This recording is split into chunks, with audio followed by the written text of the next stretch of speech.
नमस्कार, मैं Sanjay Sharma news CG24 में आप सभी दर्शकों का हार्दिक स्वागत करता हूं। जी हां, आज हम बात करेंगे भाजपा जिला उपाध्यक्ष आशु चंद्रवंशी जी से।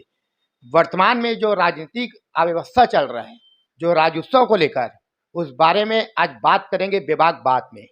हमारे साथ जुड़ रहे हैं सीधा भाजपा जिला उपाध्यक्ष आशु चंद्रवंशी जी। सर नमस्कार। नमस्कार। सर सबसे पहला सवाल हमारा यह है कि छत्तीसगढ़ अपना 22वां स्थापना दिवस मना रहा है। भव्य राज्योत्सव का आगाज हो चुका है और वही पास देखा जा रहा है कि आदिवासी नृत्य का हमारे जो छत्तीसगढ़ के आदिवासी समाज है उसका बहिष्कार कर दिए है। इसको लेकर आप क्या कहना चाहते हो? सर्वप्रथम तो मैं पूरे छत्तीसगढ़ प्रदेशवासियों को छत्तीसगढ़ राज्य की 22वें स्थापना दिवस की बहुत बहुत बधाई देता हूं, शुभकामनाएं देता हूं। जहां तक स्थापना दिवस के कार्यक्रम और आदिवासी नृत्य का जो उत्सव यहाँ पे आयोजित है, स्थापना दिवस है, कार्यक्रम होना है, उत्सव भी होना चाहिए और हो भी रहा है। लेकिन ये जो उत्सव हो रहा है वो अधूरा है। अधूरा इसलिए है कि इस राज्य के मूल में जो आदिवासी समाज है, जिनको 32% आरक्षण की सौगात पिछली भाजपा की सरकार ने दी थी और हाई कोर्ट में जो विषय था उसका इस सरकार ने इस 3.5 पौने 4 साल के कार्यकाल में बिल्कुल भी बचाव नहीं कर पाया और आज उनका आरक्षण वापस घटकर 20% पे आ गया है। तो आप बताइए, ऐसे में यहाँ के जो आदिवासी हैं वो कैसे उत्सव मनाएंगे? नृत्य उत्सव करना अच्छी बात है, हमारी संस्कृति परंपरा का प्रचार होना चाहिए, बखान होना चाहिए, हमको गर्व है। लेकिन आरक्षण जो आदिवासियों का कम हुआ है, उसके बाद आदिवासियों का इस नृत्य महोत्सव से मुझे नहीं लगता कि वो मन से इस पर शामिल हो रहे हैं और उसी का असर दिख रहा है कि आदिवासी समाज इस पूरे कार्यक्रम से दूरी बनाए हुए है। सर लगातार देखा गया है कि सरकार जो अपने घोषणा पत्र में जो शराबबंदी का मुद्दा लेकर जो सत्ता में आए हैं, कहीं ना कहीं शराबबंदी को आज 4 साल हो गया मगर इस विषय में उतना कठोर कदम नहीं उठाया जो उठाना चाहिए था। इसको लेकर एक भारी आक्रोश भी दिख रहा है, अलग अलग सर्वे में भी दिख रहा है और महिलाओं के बीच में दिख रहा है। क्या कहना चाहोगे आप?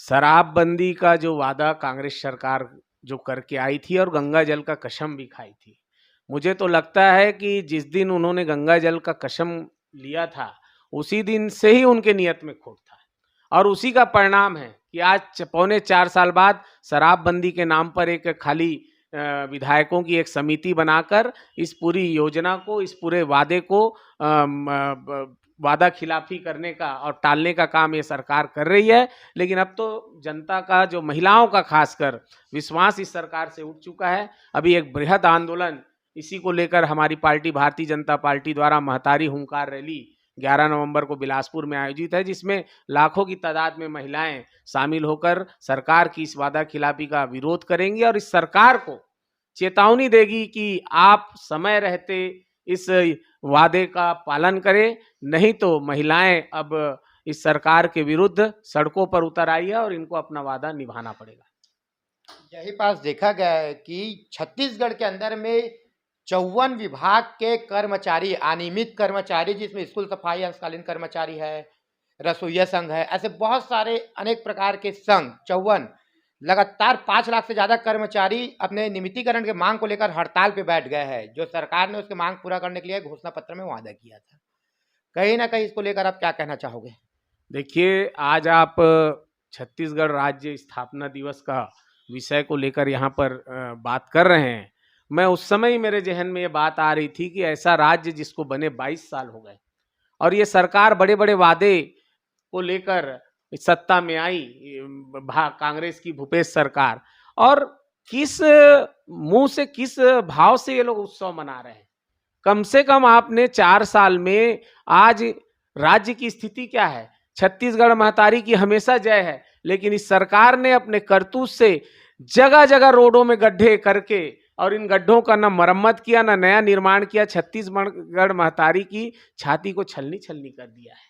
ऐसे सरकार ये उत्सव मना रही है। आदिवासियों का विषय अभी आपके सामने रखा ही, महिलाओं को शराबबंदी की बात की थी, आज शराबबंदी के नाम पे सिर्फ छल और धोखा इस सरकार ने किया है। अब आप ही बता रहे हैं 55 संगठन, अगर छत्तीसगढ़ का बेरोजगार, छत्तीसगढ़ का युवा बेरोजगारी का दंश झेलेगा, अगर वो समाज में एक उपहास का पात्र बनेगा, वो समाज में दब के रहेगा, रोजगार के बिना उनके घर में उसकी इज्जत नहीं रहती। और ये बेरोजगारों को, संविदा कर्मियों को इन्होंने नियमितीकरण का वादा किया। नया रोजगार तो बात की बात है, कम से कम जो संविदा कर्मी जो बरसों से काम कर रहे हैं, और इस सरकार ने वादा किया था कि हम आपको नियमित करेंगे। आज 55 संगठन धरने पे, आंदोलन पर बैठे हुए हैं।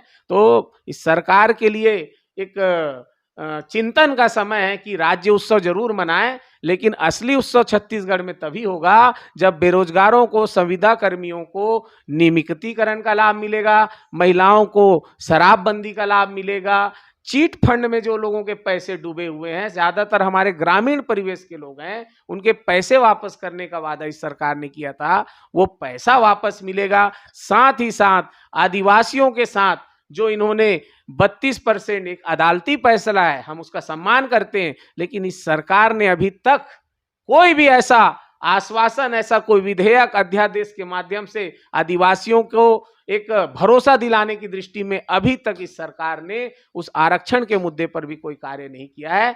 तो इनका जो उत्सव है, राज्य स्थापना का उत्सव, इन लोगों के साथ अन्याय करके मनाना उचित नहीं जान पड़ता। न्यूज़ CG24 का समय देने के लिए आपको बहुत बहुत धन्यवाद। नमस्कार, धन्यवाद।